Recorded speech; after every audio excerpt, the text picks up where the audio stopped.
Okay, hi everyone. So I'm going to be talking about excess post-exercise oxygen consumption, EPOC, following multiple effort sprint and moderate aerobic exercise. So how did this study come about? Well, there's been an increase in popularity of high intensity, short duration workouts, and it's all the rage now. And people want to cram in as much work as they can in a short amount of time instead of doing longer duration, moderate intensity, continuous exercise. And so to kind of study the difference between the two, we think about this phenomenon called EPOC, which is just elevated levels of oxygen consumption during the recovery period following exercise. So it has to do with how much energy you're expending during your recovery. And so EPOC can be summed into the overall metabolic cost of an exercise bout. And it's been found that supramaximal exercise bouts of greater than 100% of your VO2 max, yes, it is possible to work out at that level, have been shown to increase EPOC. So we're kind of going to test a little bit about that phenomenon. So for the purpose of this study, they wanted to compare post-exercise oxygen consumption, EPOC, between moderate intensity versus high intensity exercise. Throughout the rest of the presentation, moderate will be in light green, high intensity will be in dark green. And they believe that EPOC would be dependent on exercise intensity. More specifically, a higher intensity exercise will promote a greater EPOC.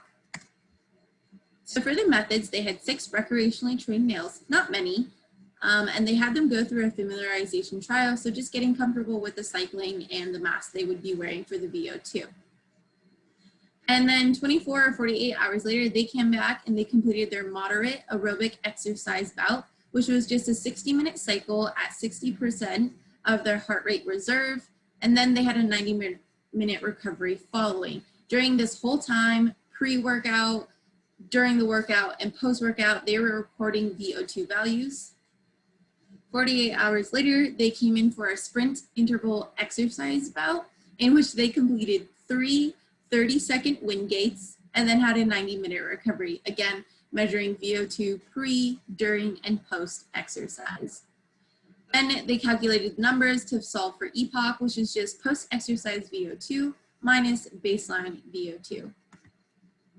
Now, as you can see in these results, the sprint interval exercise was really greater than the moderate activity almost the entire time. So baseline levels, they started about the same, which makes sense because they're the same individual. But then when it came to recovery VO2, immediately after exercise, all the way up until 30 minutes later, you can see that sprint interval exercise was very elevated. And this kind of just makes you assume that energy expenditure during recovery was greater for sprint interval exercise. So compared to the two, which method, moderate versus high intensity, has the greatest total energy expenditure? Well, they found that during the moderate aerobic exercise, there was only 41 kilojoules of energy expended in the 30-minute recovery period. However, for the sprint interval exercise, there was 156.9 kilojoules expended. And it just means that even after you stop working out, you're still burning energy and you're still utilizing energy even during your recovery period. And it's just so much more if you are doing a high intensity exercise bout. So how is this relevant? Why is it good for the general population? Well, a lot of people are looking to lose weight, but a lot of them are in a time constraint. So with a moderate aerobic exercise, you're doing about 30 minutes of work. That's not including warm up, getting ready, all that good stuff.